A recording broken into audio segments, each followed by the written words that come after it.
Ngatho cia mwanya muno ni undu wa gucoka ndirehoka no urathie na mbere wega.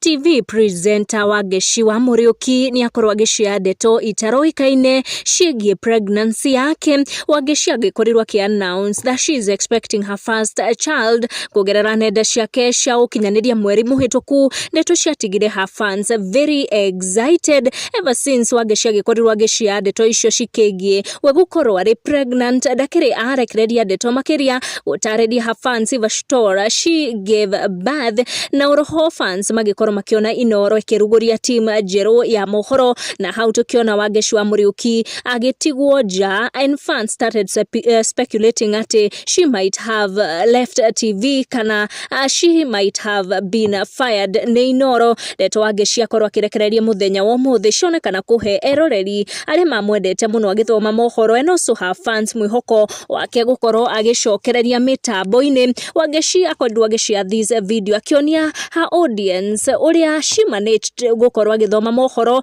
riria akiri murito gutari mundu wamenyaga ki caption that video #TBT we tulijaribu kuficha baby, the team always taking care of me. Fans are now believing ati Wangeci wa Muriuki has already given birth and she is ready to get back on air. Huyu akiuga congratulations and that laptop is strategically positioned to confuse us the viewers. Already Wangeci wa Muriuki magetikia ati she is confirming she has already given birth to her first born baby and she is ready to get back on air. Andu makiurania kana hihi agugikorwo agicokereria kuria kwa inoro or if at all she is going to come back in a different TV station. Ni ndeto tuguthie na mbere na kumatha tutigucitenderithia makiria twaciaria toria ciatukinyira tukorwo tugicemania in our next one. Make sure to turn on your notification or subscribe niguo hingo ciothe ugagikinyirwo ni updates.